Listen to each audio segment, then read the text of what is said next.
Hello everyone, today we are going to start a new topic, that is respiration. Okay, respiration in animals, respiration in plants, that are different concepts. But today we will understand what is respiration, what and how many types of respiration is there. Okay, so first one is a respiration. What is a respiration?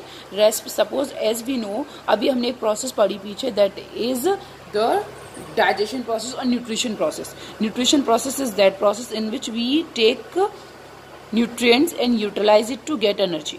Okay, अब वहां हमने क्या काम किया, उनको utilise करना है energy के लिए. तो एनर्जी के लिए जो यूटिलाइज करना है तो वो कैसे कर पाएंगे? रेस्पिरेशन के थ्रू. जो हमारी बॉडी में जो फूड है वो किस फॉर्म में है? ग्लूकोज की फॉर्म में है. देन व्हाट विल हैपन कि respiration is a process in which oxidation of food, oxidation means attachment of oxygen or removal of hydrogen. Okay, so oxygen क्या काम करेगी? इस ग्लूकोज पे क्या काम करेगी? अटैक करेगी. And the oxidation of food takes place and it will break this food in. So oxidation of food to produce energy is called as a respiration process. Okay, in this case we can see that the oxidation of food takes place. अब ये जो oxygen body के अंदर जाती है, that is by the process of breathing. So कभी कभी question आता है, 1 मार्क क्वेश्चन आ जाता है, what is the difference in between breathing and respiration. So you will say that intake of oxygen and outtake of carbon dioxide. Oxygen को अंदर लेना और कार्बन डाइऑक्साइड को बाहर निकालना, that process is called as breathing. But उस oxygen को use करके हम क्या काम करते हैं, क्या रिलीज करते हैं? एनर्जी रिलीज करते हैं. That process is called as respiration. हम बचपन से सुनते आ रहे हैं that we are taking oxygen and releasing carbon dioxide. क्या किसी ने ऐसे सोचा है कि why we are releasing carbon dioxide only? Because as we know, जब फूड का ब्रेकडाउन होता है तब क्या प्रोड्यूस होता है? कार्बन डाइऑक्साइड गैस प्रोड्यूस होती है और यही कार्बन डाइऑक्साइड क्या होती है? बॉडी के बाहर रिलीज हो जाती है. So breathing is a physical process and this respiration is a chemical process. So what is breathing? Breathing means intake of oxygen and releasing of carbon dioxide. This one is a physical process. Human जो है उनके अंदर जो breathing rate होती है, that is about 15 to 18 times per minute. एक minute में कितनी बार करता है? 15 to 18 टाइम्स करती है. और जो फिशेज होती हैं उनके अंदर सबसे ज्यादा होती है, that is about 45 times per minute. अब उसका रीजन क्या है कि जो फिशेज जो हैं, जो ऑक्सीजन लेती हैं, वो किस में लेती हैं? वाटर में डिसॉल्व ऑक्सीजन लेती हैं. एज वी नो कि ये जो फिशेज हैं, ये फिशेज कहाँ प्रेजेंट हैं? ये फिशेज जो हैं वो प्रेजेंट हैं कहाँ पे प्रेजेंट हैं? वाटर में, वाटर बॉडीज में प्रेजेंट हैं. तो ये जो ऑक्सीजन लेंगी वो किसके थ्रू लेंगी? इसी के थ्रू लेंगी. मीन्स किसके थ्रू लेंगी? इस वाटर के थ्रू लेंगी. Because they are taking the water dissolve oxygen और the oxygen in dissolve form. That is why इनकी जो ब्रीदिंग रेट होती है वो क्या होती है? ज्यादा होती है. That is about 45 times per minute. और ह्यूमन की जो होती है that is about 15 to 18 times per minute. So respiration is a process in which oxidation of food takes place. Okay, but जो रेस्पिरेशन जो प्रोसेस होती है, जरूरी है कि ऑक्सीजन मिल जाए? नहीं. On the basis of oxygen इसको 2 में डिवाइड किया गया. एक होती है एरोबिक रेस्पिरेशन और दूसरा होता है anaerobic respiration. Aerobic respiration, listen, board exam के लिए जो इम्पोर्टेंट है, ये 2 मार्क्स में या 3 मार्क्स में आपको बोर्ड में देखने को मिल सकता है. तो what is, as it is question आता है, what is the difference between the aerobic and anaerobic respiration. या कभी कभी आता है कि वर्ड इक्वेशन के थ्रू आप रेस्पिरेशन में जो एरोबिक और एनएरोबिक प्रोसेस है उसको आप समझाइए.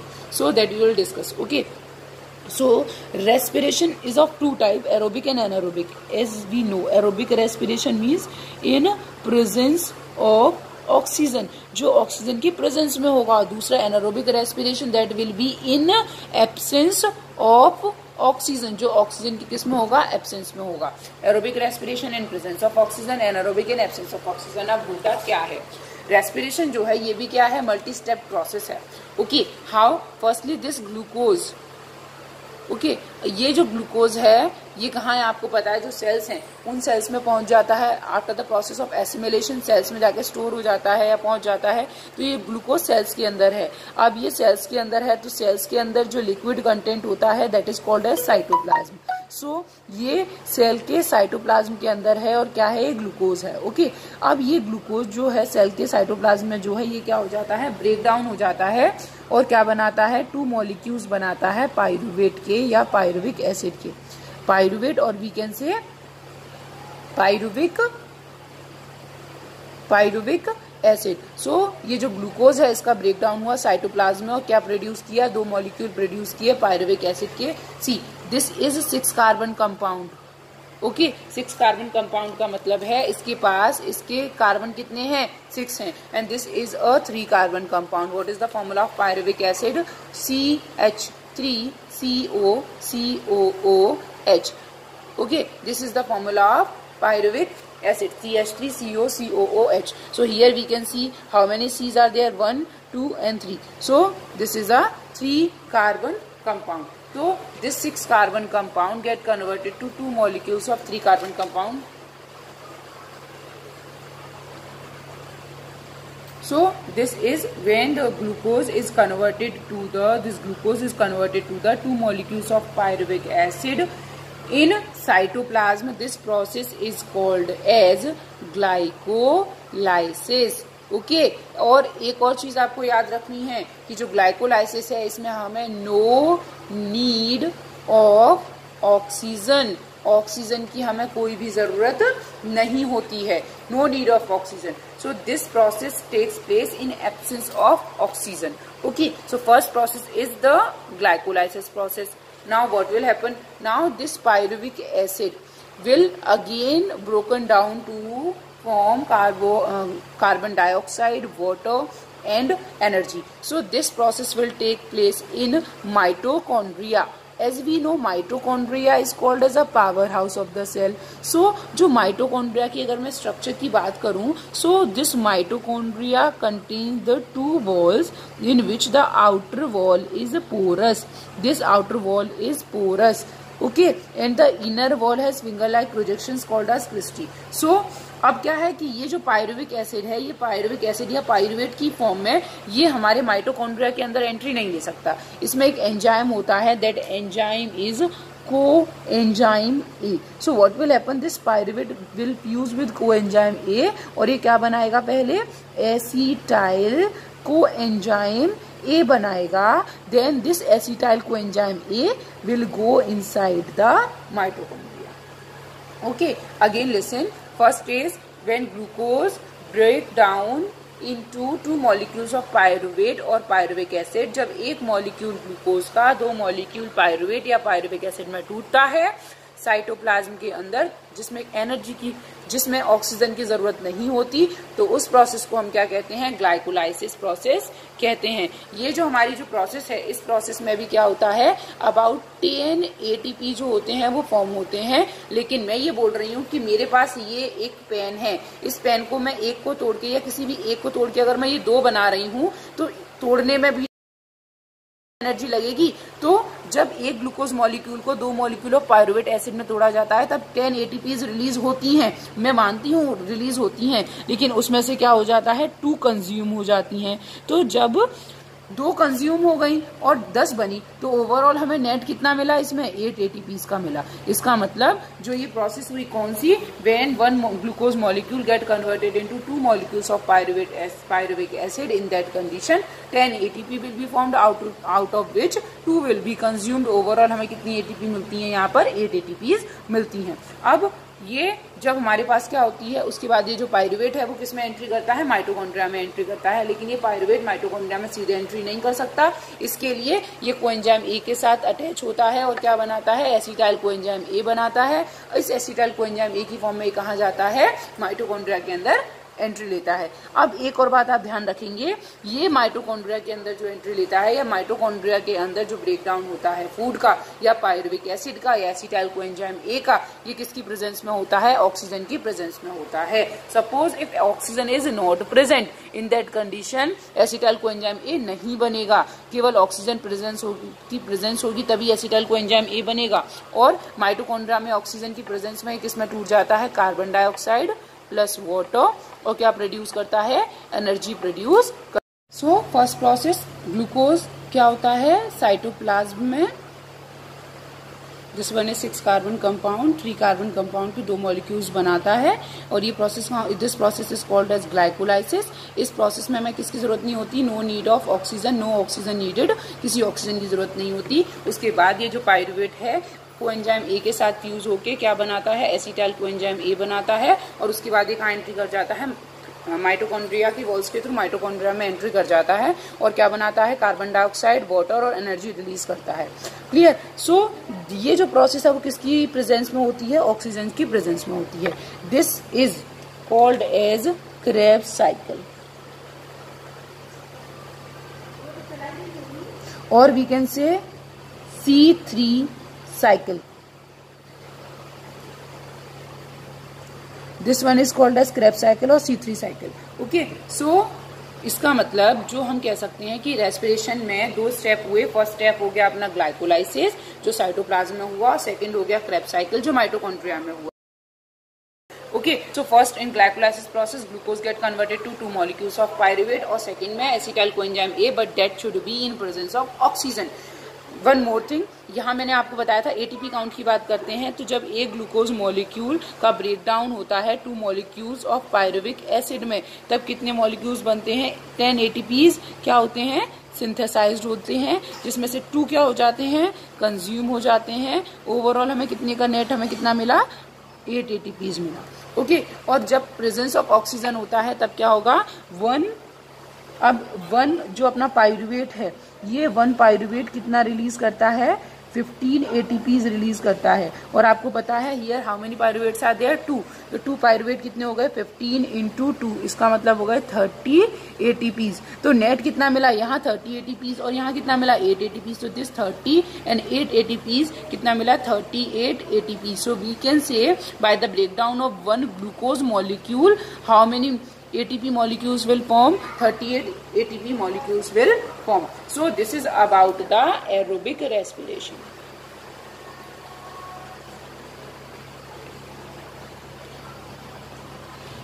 So in absence of oxygen what will happen कि ग्लाइकोलाइसिस तो हो गई लेकिन अब क्रेब्स साइकिल नहीं हो पाएगी क्योंकि ऑक्सीजन नहीं है। ओके, सो क्या होगा कि ये जो पायरुवेट है वो इन मसल्स में, जैसे मैंने आपको बताया कि अभी जब हम हैवी एक्सरसाइजेस करते हैं तो हैवी एक्सरसाइजेस में जो हमारी मसल की सेल को ऑक्सीजन की एनर्जी की जरूरत है तो वो एनर्जी किससे मिलती है, ऑक्सीडेशन ऑफ फूड से मिलती है। लेकिन ऑक्सीजन की कमी की वजह से या ऑक्सीजन सप्लाई लेस होने की वजह से क्या हो जाता है, वो जो अपना पायरुविक एसिड है वहाँ एरोबिक रेस्पिरेशन नहीं हो पाता, वहां पर क्या होता है, एनारोबिक रेस्पिरेशन हो जाता है, जिसके रिजल्ट में क्या बन जाता है, लैक्टिक एसिड बन जाता है।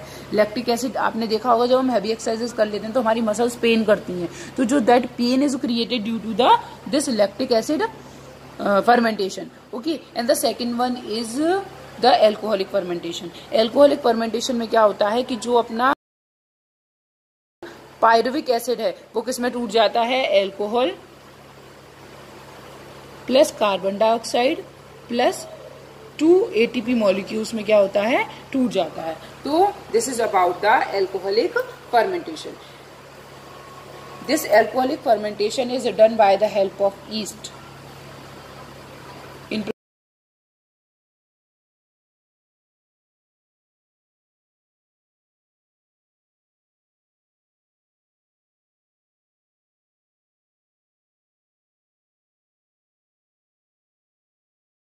fermentation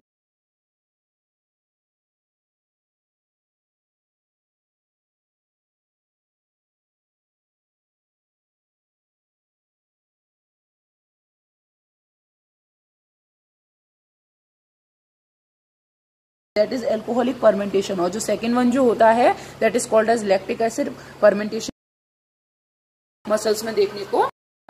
एक क्वेश्चन है जो बोर्ड में एज इट इज पूछा जाता है और 3 मार्क्स में आता है। ये जो क्वेश्चन आता है कि आप एरोबिक और एनारोबिक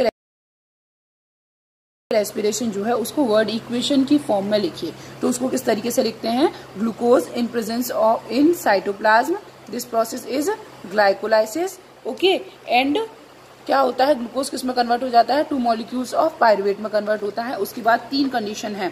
फर्स्ट क्या होगा कि अगर oxygen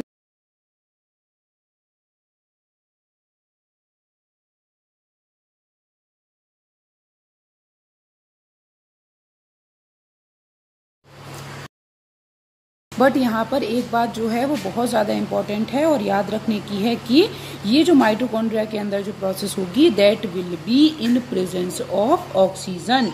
suppose if the oxygen is absent then this process, कौन सी प्रोसेस होगी, या तो ईस्ट फर्मेंटेशन होगा या फिर एल्कोहलिक फर्मेंटेशन होगा, वहां पर हमारा या फिर लैक्टिक एसिड फर्मेंटेशन होगा. पर वहां पर अपना जो नॉर्मल प्रोसेस है रेस्पिरेशन, एरोबिक रेस्पिरेशन माइटोकॉन्ड्रिया में होगा तो किस में कन्वर्ट हो जाएगा, कार्बन डाइऑक्साइड वाटर एनर्जी में कन्वर्ट हो जाएगा. और इसमें कितनी एनर्जी रिलीज होती है, अबाउट 38 ATPs क्या होती है, एनर्जी रिलीज होती है. इसमें कितनी रिलीज होती है, अबाउट 2 ATPs रिलीज होती है. और इस प्रोसेस में भी अबाउट 2 ATPs एनर्जी रिलीज होती है. तो अगर वर्ड इक्वेशन में आएगा तो आपको एज इट इज लिखना है. और चार्ट के थ्रू भी समझ सकते हैं कि first one is aerobic respiration, जिसमें ग्लूकोज जो है वो पायरुविक एसिड में टूटा. This process is glycolysis, no oxygen required in cytoplasm. Anaerobic में भी क्या होता है, सेम होता है, ग्लूकोज जो होता है no oxygen required in cytoplasm. This one is glycolysis. We can say that glycolysis is present in aerobic in anaerobic both cases. अब पायरुविक के केस में क्या हुआ, ये जो पायरुविक है in presence of oxygen mitochondria में क्रेब्स साइकिल हुई और कितना बना, 38 ATPs बना. दिस 38 ATPs इक्वल टू होता है 686 किलो कैलोरी एनर्जी के. और the second one is in cytoplasm में अगर होगा तो क्या होगा, कार्बन डाइऑक्साइड और अल्कोहल बनेगा. ये this is about the alcoholic fermentation. Okay, तो उसमें कितनी एनर्जी रिलीज होती है, अबाउट 56 किलो कैलोरी जूल. एक क्वेश्चन और बनता है, that is what is the difference between the photosynthesis and respiration. अगर ये आता है तो 2 मार्क्स क्वेश्चन है, अदरवाइज हमें पता होना जरूरी है. अगर मैं साइट की बात करती हूँ तो आपको पता है फोटोसिंथेसिस कहाँ होती है, सेल्स में होती है, ग्रीन सेल्स के अंदर होती है, क्लोरोफिल की वजह से होती है. और रेस्पिरेशन में क्या होता है, सभी लिविंग ऑर्गेनिज्म में होती है. ठीक, ये केवल ग्रीन में प्लांट्स में होती है, प्लांट्स और एनिमल्स दोनों में होती है. टाइम डे टाइम में होती है क्योंकि लाइट रिएक्शन डे टाइम में होती है, ये पूरी लाइफ टाइम होती है. एनर्जी स्टोर की अगर हम बात करते हैं, यहाँ पे एनर्जी स्टोर होती है, इसमें एनर्जी रिलीज होती है. Respiration is the process in which oxidation of food takes place, so in this condition energy is released. Carbon dioxide और वाटर की अगर हम बात करते हैं तो यहाँ पे यूज किया जाता है, यहाँ पर वो रिलीज होते हैं. फूड एंड ऑक्सीजन यहाँ प्रोड्यूस होता है, यहाँ पर उसको यूज किया जाता है. इसका जो ड्राई वेट जो होता है वो इंक्रीज होता है. मीन्स ड्राई वेट मतलब अगर फूड बन गया तो एनर्जी क्या हो गई, कहना चाहिए जो वेट है वो बढ़ गया. और यहाँ पे फूड कंज्यूम हो गया तो एनर्जी जो अपना वेट है वो क्या हो गया, कम हो गया. मेटाबॉलिज्म की बात करते हैं तो this one is a anabolic process. Anabolic process is that process in which we consume energy. यहाँ एनर्जी कंज्यूम होगी और यहाँ पर एनर्जी क्या होगी, रिलीज होगी. So this is all about the aerobic and anaerobic respiration. What is the difference between these and what is the difference in between photosynthesis and respiration. Exam में, board exam में अगर इससे question बनता है तो सीधे 3 marks का question बनता है. Okay, thank you.